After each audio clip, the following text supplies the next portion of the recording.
I mean, a lot of people argue that the 10 years or so during which that predated the crisis was really a very good period, especially for the Eastern European countries that joined the Eurozone and were able to pull up their productivity and improve their economies and so on. So, you could argue that these countries really went through a period of very strong growth, and arguably stronger growth had they not adopted, having adopted the euro. Now, unfortunately, a lot more has to be done in order to save the euro area as we know it. So why can't countries like Greece, go into their previous currency like the Greece drachma? Yeah. And Germany. So well, there are many. What's the reason? What is constraining? What is the restraint? Well, the constraint is largely that it will admit people are concerned. Two things. One is at a political level, there's a concern that this would be an admission of a failure. But the more important one, I think, at the economic level is it's very disruptive. A lot of loans are denominated in euros. People have deposits in euros. It'll be a complete chaotic situation in the financial system. However, there are those people who also say, yet let the weaker economies exit the euro. Let them have a currency that's more depreciated than the euro. Let them use that to come back to productivity and growth, and perhaps down the road they could rejoin the euro area. There are both views, but there's no doubt that when any country, say Greece, exits the euro, there will be major disruptions to the financial system payments. It might be short-lived or it might be long-lived. 2012, where do you see the euro, ma'am? End of 2012. It'll probably still be together.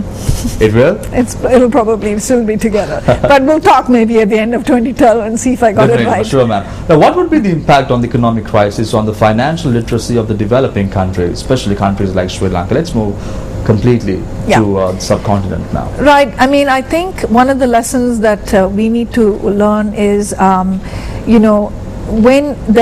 banks have to be very tightly regulated. And this is the other thing that happened in the US and in the euro area. Banks became very clever in financial engineering. They would, for example, the subprime crisis in the US is explained like this. I take a loan from the bank and someone else takes a loan from the bank. I'm, let's say, a good credit risk. I have, a job and good income and so on. The other person doesn't. When the same bank holds this mortgage, they slice these mortgages into slices, join bit of my mortgage and somebody else's mortgage, and it becomes a different product, and that gets spread on. And the idea was, by doing that, you're taking a low risk along with a high risk, joining them together and therefore somehow reducing the risk. Well, that turned out not to be the case, right? So I think being very careful about financial engineering just for the sake of financial engineering, and being very vigilant on the health of banks, not allow in banks when loans are not being repaid, being very careful, why are they not being repaid? And oftentimes in developing countries you will find political influence will be used, and they will say, okay, I'm the friend of the so-and-so influential person, so I'm not able to repay the loan, but just make another roll it over, make another loan to me so I can repay it and keep going. Those kinds of things really do run into. That's the one lesson. You have to preserve the banking system's health. Ma'am, when you take a look at Sri Lanka, you see the manner in which the Sri Lankan government has been extensively borrowing to keep up the economy, to reduce the foreign reserve and so on and so forth. I want to know, is this healthy to the country's economy? In general, large fiscal deficits are a bad idea, and Sri Lanka, along with some of the other South Asian countries, India, Pakistan, has had chronically large fiscal deficits running in the range of 6 and 7 and 8%, and government debt is at 80% of GDP. So this is in general not a very good situation, and but then you have to look at what is driving this. On the one hand, Sri Lanka collects only 14% of GDP in tax revenues. That is very low by comparison to other countries at the same level of development.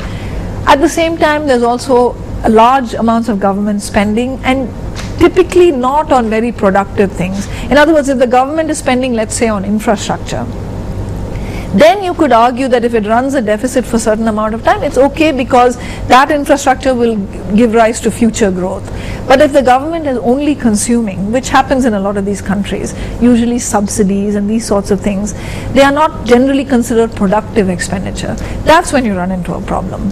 What kind of reforms do you really suggest to countries like Sri Lanka to get out of this mess? Well, for one thing, as I told you, revenues are low relative to other countries. There are other countries at the same level of development as Sri Lanka that are collecting much more than 14% of GDP. So you mean to say Sri Lanka has to cut down on its subsidies, am I right? Cut down subsidies and raise more taxes. And raise more taxes not by raising the rate of taxation, raise more taxes by making sure that more people are in the tax net. So broaden the base of taxation, not by taxing the same people over and over again, but there are very many people that don't pay taxes that probably should be paying taxes. So broaden the base, even if the rates don't change, and cut down subsidies.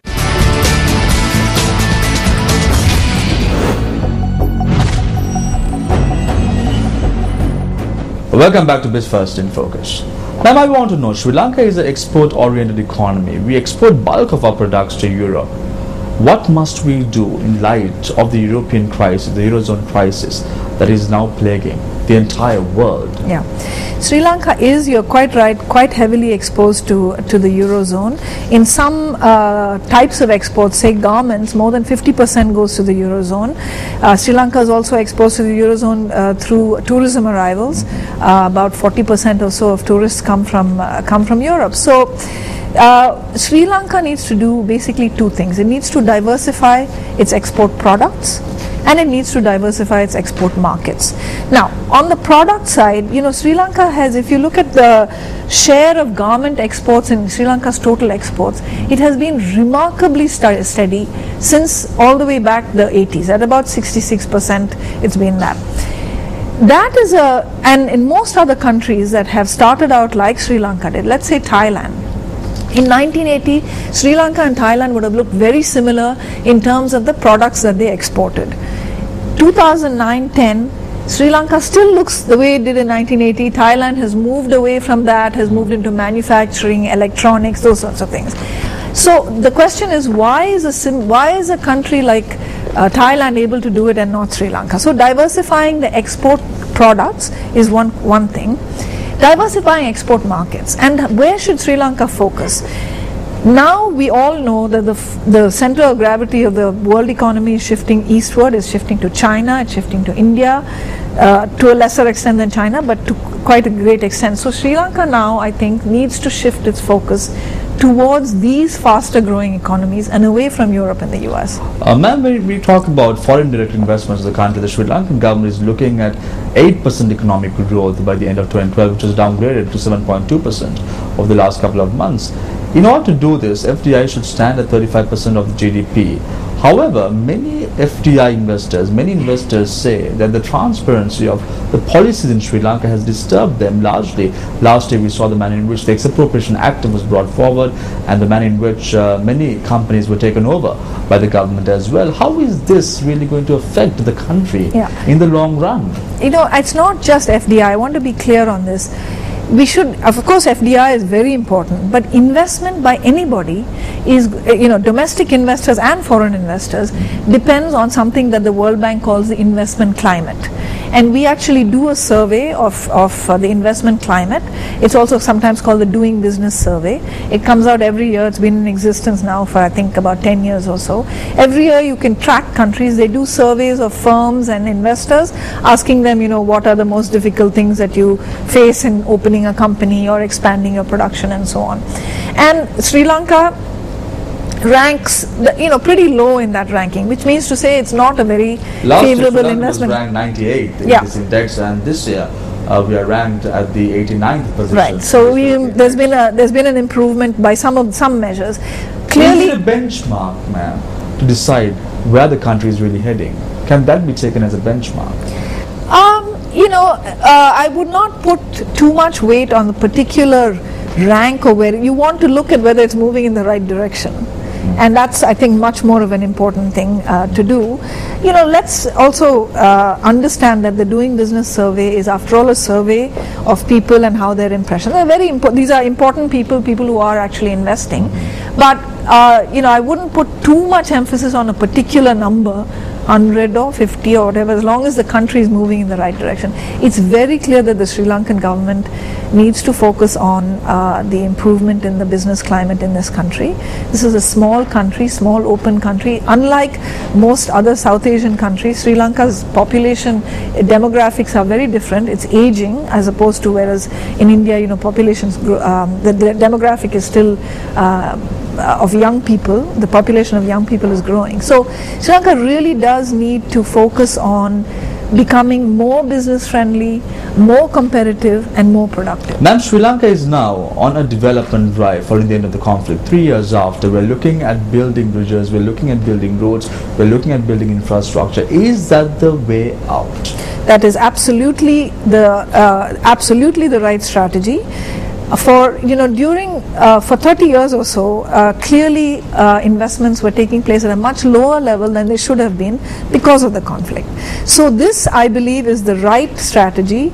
In this country, you know, people talk about driving around the countryside, and you know, roads are not in good condition. There are very few passable roads, especially in some parts of the country. So there is no doubt in my mind that building infrastructure of good quality, including not just physical infrastructure, but also IT connectivity and all sorts of things. But also, let's not forget that Sri Lanka's education system also needs to be. So when I say investment in infrastructure, let's not think only about physical infrastructure. Let's also think about social infrastructure like education and things like that.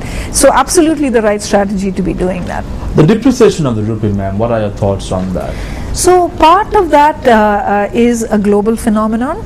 Sri Lanka is not the only country where the rupee has depreciated. If you look north to India, the Indian rupee has now standing at something like 55 or 56 rupees to the dollar, which you know, in only 2 years ago was in the 38 to 40 range. So significant depreciation of all the currencies have taken place vis-a-vis the dollar. So partly it's the dollar looking like a safe, strong currency relative to the rest of the world. Partly it's what countries have done for themselves. I mean, Sri Lanka ran a large trade deficit last year, which was, you know, you had a very large surge in imports, particularly of automobiles. At the same time, export growth was weakening because the major export markets were weakening. And so with that trade deficit, there was downward pressure on the rupee. And that happened, and as I said, not just in Sri Lanka, but also in many countries. Brazilian real has fallen a lot, Indian rupee, as I said before. So partly it's a homegrown problem, but partly it's also a global problem. What is the message you have for the Sri Lankan government in a post-war era? What must the government do? This government, really, the best strategy for Sri Lanka, the best defense, I would say, is a strong offense. The best defense for Sri Lanka right now in a difficult global environment, and also in a not so favorable domestic environment from the point of view of, you know, the population and so on, needs to focus on structural reforms to enhance competitiveness, to become more dynamic in the global export markets, which means shifting, you know, away from the traditional export goods, but also to shifting away from traditional export markets and focusing on you know, moving up the value chain, so having better education, so people can be involved in higher skilled activities. Right, ma'am, thank you very much for joining us right here. Thank you very much. It was a pleasure having you on board today. Thank you very much.